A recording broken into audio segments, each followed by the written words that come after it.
एक MyGov.in नाम की गवर्नमेंट की ही एजेंसी है, सरकार ही उसको चलाती है। It's a platform for citizens. Today we are celebrating the 75th republic day. खूब गाने बजाने के साथ, खूब तस्वीरों के साथ सेलिब्रेट हुआ, लेकिन 75वें गणतंत्र दिवस पर इंस्टाग्राम MyGov.in के हैंडल ने कॉन्स्टिट्यूशन का जो प्रियम्बल शेयर किया और उसकी जो गाथा गाई, वो प्रियम्बल नहीं था जिस कॉन्स्टिट्यूशन से आज हम और आप गवर्न होते हैं। It did not have the words that were put in by the 42nd Amendment. It did not say that we are a sovereign, socialist, secular, democratic republic. उसमें उन्होंने कन्वीनियंटली पुराना प्रियम्बल यूज किया, जिसमें से socialist और secular word को हटा दिया गया। 75वें गणतंत्र दिवस पर तो आज संविधान की धज्जियां ये सरकार न उड़ाती, लेकिन ये भी उड़ाने का काम आज के दिन किया गया। इसलिए I think the topic that we are discussing, that why is constitutional democracy under threat, and why is it under threat from majoritarian populism or growing authoritarianism and waning institutions. I woke up this morning, मैं कल यात्रा से वापस आई काफी देर रात को, और एकदम से जब मेरी नींद खुली तो मेरे कॉलोनी में खूब जोर शोर से गणतंत्र दिवस मनाया जा रहा था। तो मुझे लगा परेड शुरू हो गई है, मैं भी फटाक से तैयार होकर वहां पर गई। फ्लैग होइस्टिंग हुई, खूब बेसुरे लोगों ने खूब गाया, मैंने भी एक गाना सुनाया, और उसके बाद भारत माता की जय के खूब नारे लगे, मैंने भी जोर जोर से लगाया। And then I asked a few people, Bharat Mata क्या है? हम कहते हैं भारत माता की जय, बिल्कुल जय होनी चाहिए, पर भारत माता क्या है? Is Bharat Mata today a symbol of I am superior than him और she is superior than the other person? Bharat Mata क्या है? और भारत माता की जयकार लगाने वाले लोग क्या समझते हैं कि वो किसकी जय जयकार कर रहे हैं? क्या भारत माता ये पेड़ है, ये नाले हैं, तालाब है, जमीन है, आसमान है? क्या है भारत माता? Yes, it is every inch of Indian territory. But Bharat Mata eventually are people like you and me. Each one of us has an essence of Bharat Mata. Bharat माता के बेटे और बेटियां ही भारत माता हैं। इस देश के लोग भारत माता हैं। तो जब हम जय करते हैं तो हम अपनी आपस में एक दूसरे की जय करते हैं। हम कन्याकुमारी से लेकर कश्मीर तक और असम से लेकर गुजरात तक लोगों की जय करते हैं। वो क्या वेशभूषा पहनते हैं, how do they dress up, what language do they speak, what food do they eat, who do they marry, who do they love, what cultures do they profess, it doesn't matter. If you are born in India और if you are an Indian citizen, आप भारत माता हैं। And the reality today is that identity is under attack. The identity of Bharat Mata is under attack. I wonder if there's anybody from the Northeast here. We spent 12 days in the Northeast, from Manipur to Nagaland, Meghalaya, Arunachal and Assam. And let me tell you one thing. The alienation is absolutely complete. People in the Northeast, पूर्वोत्तर राज्यों के लोगों को लगता है कि आज वो मेन स्ट्रीम का हिस्सा नहीं है। Don't let the media misguide you. There is a reason why Manipur is still seething, and there is a reason why the ruling establishment doesn't care. We met women, we met children, we met men from all communities, and they believe that the mighty Indian state has abandoned them. And when we do that, we weaken our democracy. जब हम वो करते हैं तो हम लोकतंत्र की क्षण हत्या कर रहे हैं। क्या मणिपुर में बैठा हुआ वो व्यक्ति या वो महिला या वो बच्चा भारतीय नहीं है? क्या उसकी जय जयकार नहीं होनी चाहिए? आज सवाल लोकतंत्र में वो बहुत बड़ा है, लेकिन कौन पूछ रहा है उन सवालों को? कहां पर चर्चा हो रही है उन लोगों की? क्या ये चर्चा हो रही है कि मणिपुर से लेकर मेघालय या मिजोरम या नागालैंड या असम में एक तरह का तनाव क्यों है आज? There is absolutely no discussion whatsoever. Why are people who do not speak Hindi feeling alienated today? उनको लगता है कि हम उन पर थोप रहे हैं चीजें, and there will be repercussions of this. And I wonder if people in government care, and I wonder if they even understand. And these are the questions that we must talk about. But I will come back to the topic. और topic फिर से institutions पे जाता है। लोकतंत्र क्या है, constitution क्या है? Constitution is just not some articles and the preamble and things put together. हमारा बहुत जीता जागता कॉन्स्टिट्यूशन है। समय समय पर जरूरत पड़ने पर हमने उसको अमेंड किया है, उसको बेहतर बनाया है, और हर सरकार का ये एक एम रहा है कि जब हमने उसको अमेंड किया है तो हमने उसको इंक्लूसिव बनाने के लिए अमेंड किया है। हमने लोगों को और मौके दिए इसलिए अमेंड किया है। हमने लोकतंत्र को बिल्कुल ग्रास रूट पर पंचायती राज तक ले जाने के लिए अमेंड किया है। And that has to be the ethos of our constitution. It may be the lengthiest, it may be the most worked upon, it may be the best written document, but it is an alive constitution, and which is where we get the strength of constitutional democracy. But do people in power, do those who are responsible to govern this country, do they care about the constitution? संविधान के दिन, आज the mighty Indian Republic day मनाने के दिन, अगर आप संविधान के दो शब्दों को हटाकर सरकार के तंत्र, सरकार की एजेंसियां चला रही हैं, तो क्या उस संविधान का हनन नहीं है? आज सवाल इस बात का है। And this has to be talked about.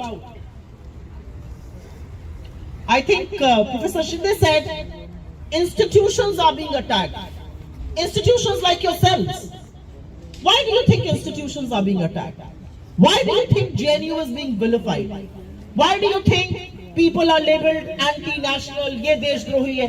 सवाल पूछने वाले इस देश में देशद्रोही कब से हो गए? अगर सवाल नहीं पूछा जाएगा तो हम तो जीते जागते ज़ॉम्बीज बन जाएंगे।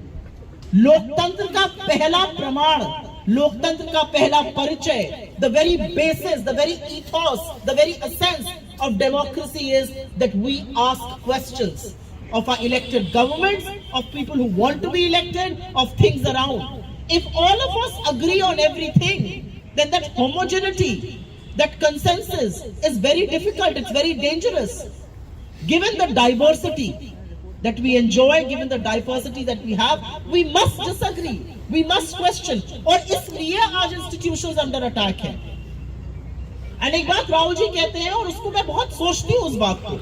I appear on a lot of television shows, I manage social media. You are on television shows and suddenly in the middle of the show you feel discussion क्या हो रहा है? क्या टॉपिक डिस्कस कर रहे हैं? हम हैं क्यों यहाँ पर? ये किस तरह की बातें कर रहे हैं ये लोग? ये जो प्रचंड प्रखर गोदी मीडिया के जो कमांडो वॉरियर एंकर्स हैं, ये कहना क्या चाहते हैं? क्या इनको, मैं सच बता रही हूँ आपको, मुझे कभी कभी लगता है इनको संविधान का, उनको विज्ञान का, इनको किसी चीज का ज्ञान है। फिर उन्होंने ये कहा, अब आप ये कहिए, I mean, it's a circus and sometimes you feel you are a part of that circus. But the reality is that these are institutions that are meant to protect democracy. लोकतंत्र का चौथा स्तंभ जिस मीडिया को कहा गया है, आज उस मीडिया की यह हालत है कि अगर उनको बैठने को कहा जाएगा तो वो लौट जाएंगे। ये सच है, ये सच है। सरकार से ज्यादा बड़े सरकार के चीयर लीडर्स आज भारत के चरण चुंबक मीडिया के सदस्य हैं। अधिकांश लोग वो कोई पॉलिसी क्वेश्चन नहीं करते हैं, वो कोई आंकड़ा सरकार से नहीं पूछते हैं, वो सरकार के सबसे बड़े कवच है। आज भारतीय मीडिया का यह हाल, और मुझे दुख है इस बात का। 2012 में मैं पत्रकार थी। I was a journalist in 2012 when the Nirbhaya case happened. And even though the government was acting, we were actively in the field questioning the government.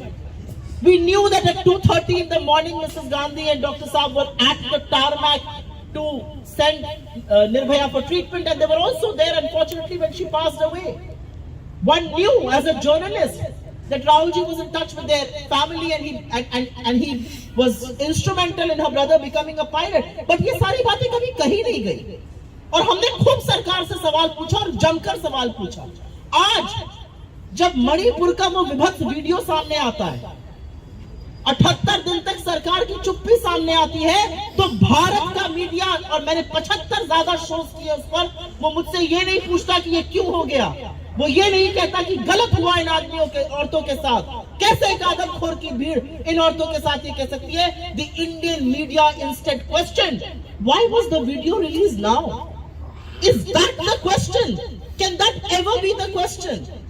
So institutions that are meant to protect our liberal democracy are waning, are being hugely compromised.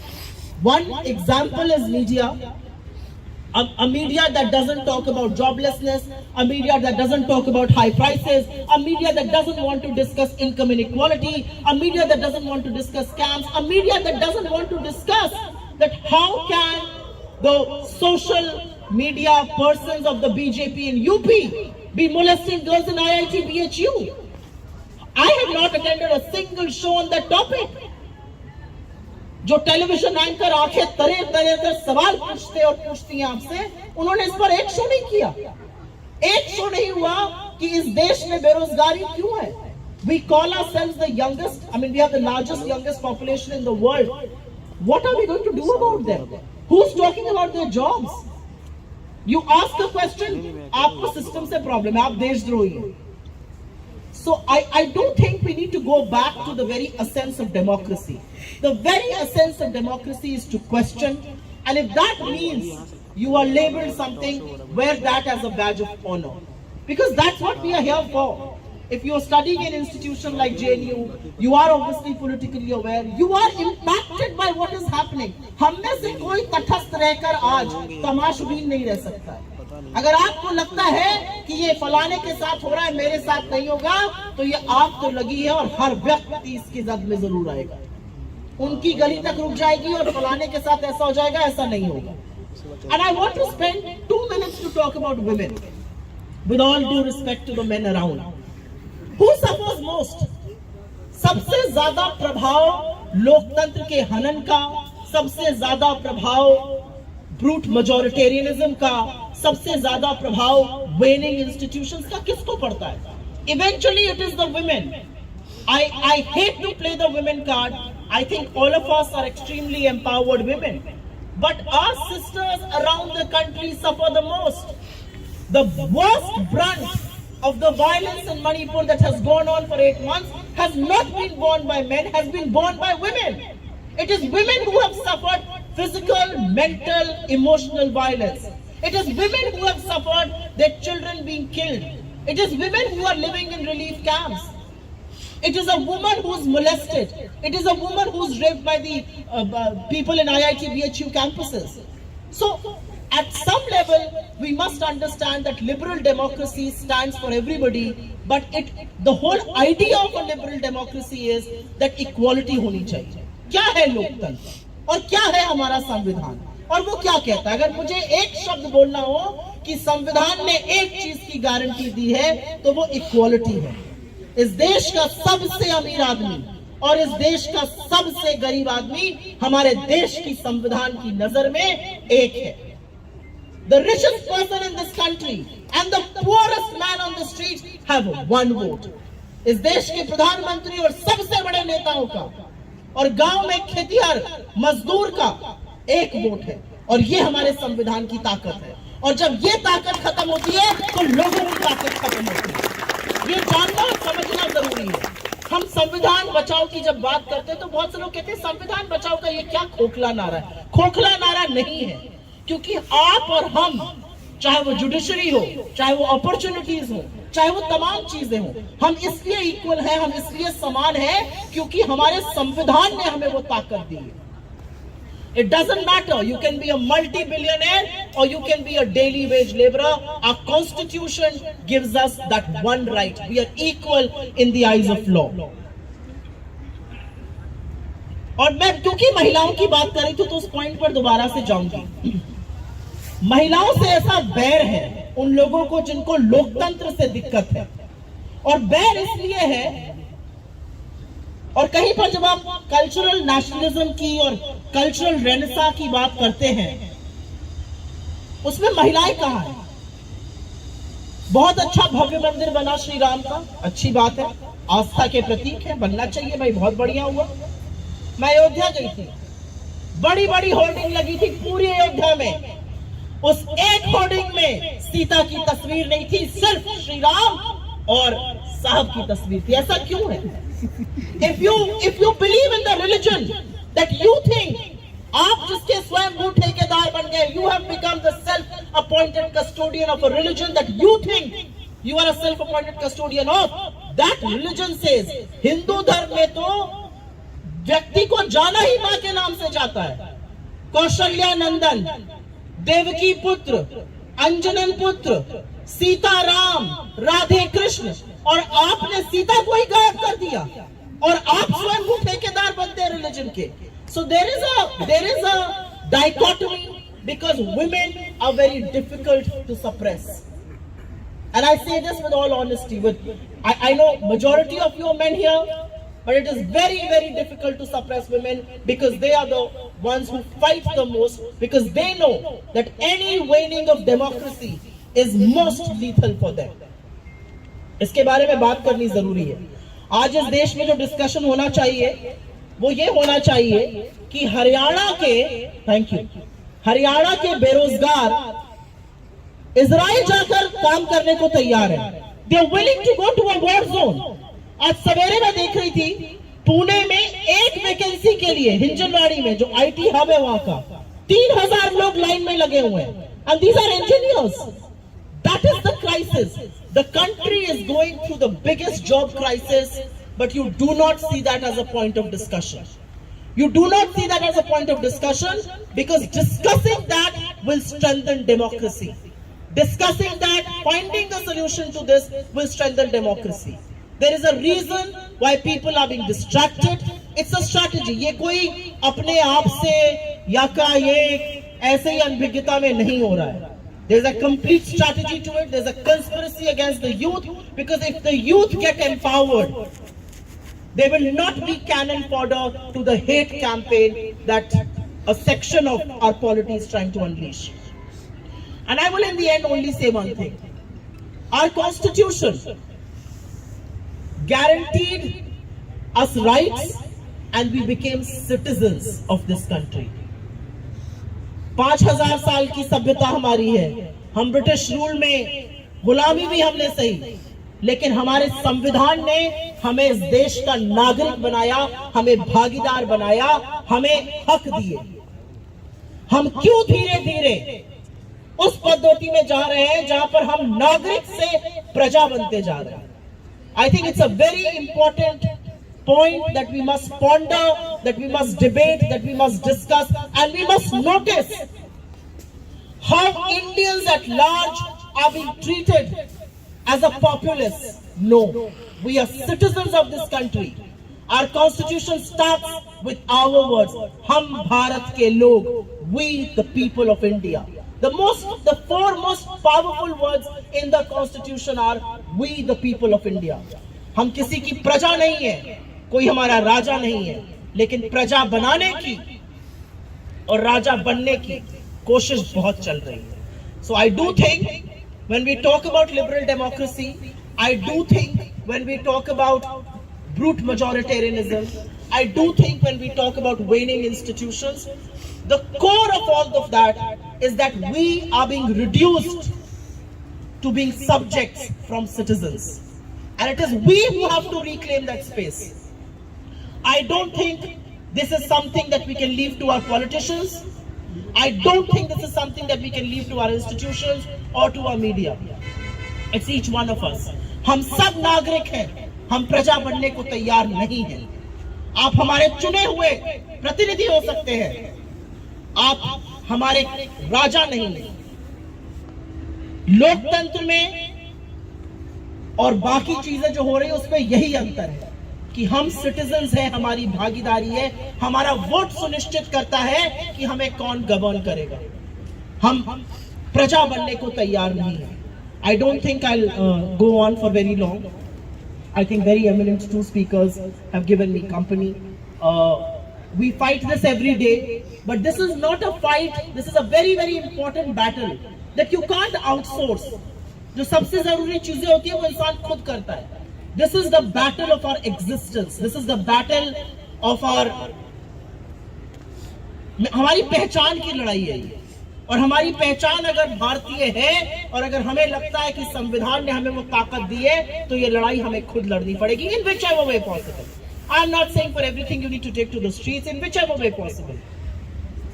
through your tutorials, through raising voices, through raising questions, through talking to 10 people a day, through ensuring that the message gets allowed. I think it's very, very important to do that. And I will spend the last 10 seconds to talk to you about my experience with the Bharat Jodo Yatra and now with the Bharat Jodo Nyaya Yatra. I do think that all is not lost. I do think we can cut across the bureaucracy that Indian media offers you. Media आपको नहीं दिखाएगा, media आपके सवालों का सवाल नहीं उठाएगा, जवाब तो ढूंढना बहुत मुश्किल की बात है. मीडिया आपको ब्लैकलिस्ट करेगा, मीडिया आप पर तभी आएगा जब आपके खिलाफ कोई कंस्पिरेसी होगी.